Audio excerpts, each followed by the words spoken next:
To understand how truly magical the performances you'll see tonight are, you have to understand the demands being placed on the individual performers. Here's just one very easy example. This is 120 beats per minute. It's the tempo of a Sousa march. Dun, dun, da, da, dun, da, da, da, da, da, da, right? This is 200 beats per minute. Some of the bands you'll see tonight will be moving at 200 beats a minute. That's 200 steps per minute. That's 33 steps every 10 seconds. Try doing that on the way out to the car tonight. And then try doing it with a drum on that weighs what, Eric? How much does drum weigh? Roughly 10, 15 pounds. And then do it while what's called crab stepping. That's how percussionists on the field move around sideways. Can you crab step at 200 beats a minute? Sure thing. Prove it.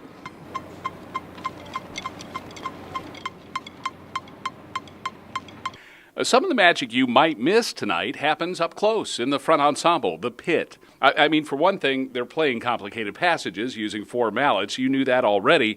But what you might not realize is the effort that it takes to keep that pit in time with the rest of the ensemble, the other players who might be 40, maybe 50 yards away. What is it like to, from the front ensemble's point of view, try to stay in tempo with the rest of the band who's spread out 100 yards wide and 75 yards deep? Yeah, it can be really tough. I think that's like their hardest job they have. They need to make sure they're listening. They need to make sure they're playing in time with themselves, and then also make sure all the environment situations are happening. So if tempo's getting weird in the back, they need to adjust and always make them sound really good. So it can be really hard for them, but at the same time, that's part of the magic, what makes it sound great. And Mike, they're adjusting in the back too, because the sound that is played at the back of the field takes time to travel to the front and match up with the front ensemble, right?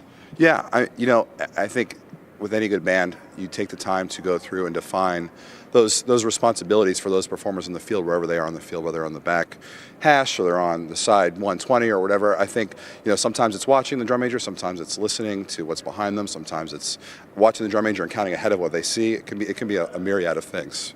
Of course, there's plenty of magic in the color guard. The tosses, when they're done well, can be mind-blowing.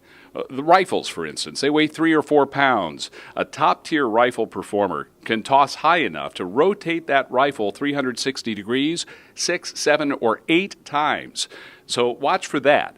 But remember to check out the performer when that rifle or flag is in the air, too. What are they doing? Are they moving around trying to catch a mistossed piece of equipment? Or are they perfectly motionless? Are they doing a dance move underneath that piece of airborne equipment? That's magical, too. Mike, you want to show us what? You can throw what, a 6? I can throw an 8 sometimes. An 8, that means the rifle spins, rotates 360 degrees 8 times in the air before he catches it.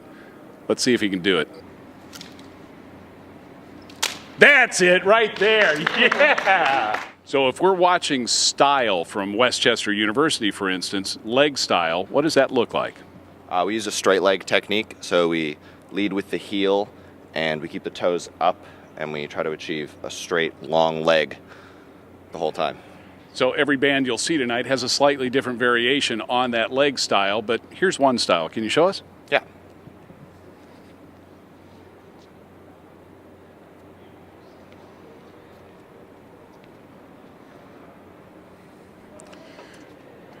Watch how the feet end, too.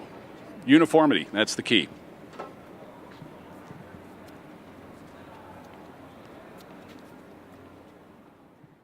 So, to review, watch the feet, watch the body, watch the hands, and watch the equipment. But above all, watch from performer to performer to see if they match stylistically.